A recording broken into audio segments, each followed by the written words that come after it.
আলহামদুলিল্লাহি ওয়াহদা ওয়াসসালাতু ওয়াসসালামু আলা মান লা নাবিয়্যা বা'দা আম্মা বা'দ। আল্লাহ সুবহানাহু ওয়া তাআলা আমাদের জন্য যতগুলো বিষয়কে ফরজ করেছেন, যতগুলো বিষয়কে আবশ্যকীয় করেছেন, তার মধ্যে হতে অন্যতম বিষয় হচ্ছে সালাত। সালাত হচ্ছে দিনের স্তম্ভ। সালাত হচ্ছে আল্লাহ ও বান্দার মাঝে সম্পর্কের মাধ্যম। কিয়ামতের দিন সর্বপ্রথম সালাতের হিসাব হবে। যদি কারো সালাত ঠিক হয়ে যায় তাহলে তার সমস্ত আমল ঠিক হয়ে যাবে, আর যদি কারো সালাত ঠিক না থাকে তাহলে সে ক্ষতিগ্রস্তদের অন্তর্ভুক্ত হবে। একজন মুমিন ও কাফেরের মাঝে পার্থক্যকারী বিষয় হলো সালাত। সালাত আদায় করা ঈমানের অংশ, সালাত ছেড়ে দেওয়া কুফরের অংশ। যে ইচ্ছাকৃতভাবে সালাত ছেড়ে দেয়, ইসলামে তার কোনো অংশ নেই। যে ব্যক্তি ঠিকমতো সালাত আদায় করবে, আল্লাহ তাআলা তার অন্তরকে আলোকিত করবেন, তার চেহারাকে আলোক উজ্জ্বল করবেন, তার কবরকে আলোকময় করে দিবেন। কিয়ামতের ভয়াবহ মুহূর্তে সালাত তার জন্য নাজাতের উসিলা হবে। যে ঠিকমতো সালাত আদায় করবে, নবী রাসূলগণ, শহীদ, সত্যবাদী ও নেককার লোকদের সাথে তার হাসর হবে। আর যে ব্যক্তি ঠিকমতো সালাত আদায় করবে না, তার আখিরাত অন্ধকারাচ্ছন্ন হবে। কিয়ামতের দিন তার মুক্তির কোনো উপায় থাকবে না। ফেরাউন, হামান, কারুন ও উবাই ইবনে খলফের মতো নিকৃষ্ট কাফেরের সাথে তার হাসর হবে। হে যুবক, তুমি রাসূলের সাথে হাসরের ময়দানে পুনরুত্থিত হতে চাও না?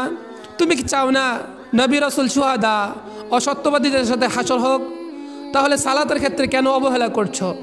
মসজিদের মিনার থেকে মুয়াজ্জিন যখন সুরলিত কণ্ঠে হাইয়া আলাস সালাহ বলে তোমাকে সালাতের দিকে ডাকছে, হাইয়া আলাল ফালাহ বলে তোমাকে কল্যাণের দিকে ডাকছে, আর তুমি সালাত না পড়ে মুয়াজ্জিনের আহ্বানে সাড়া না দিয়ে বন্ধুদের সাথে আড্ডা দিচ্ছ, তুমি মুয়াজ্জিনের ডাকে সাড়া না দিয়ে খেলতামাশায় ব্যস্ত রয়েছ।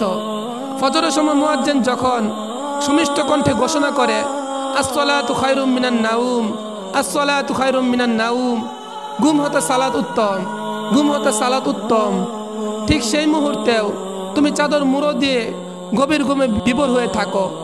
তোমার গায়রত কবে জাগবে? হে যুবক, কখন তোমার ঘুম ভাঙবে? কখন তুমি সালাতের গুরুত্ব বুঝবে?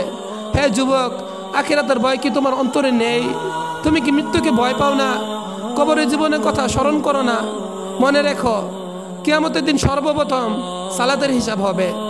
আজকে তুমি ইচ্ছাকৃতভাবে সালাত না পড়ে ঘুমাচ্ছ, আজকে তুমি ইচ্ছাকৃতভাবে সালাত কাজা করছো।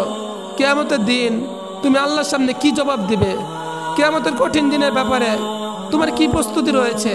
হে যুবক, আসো না কবরের আযাব থেকে বাঁচি, জাহান্নামের আগুন থেকে নিজেকে রক্ষা করি।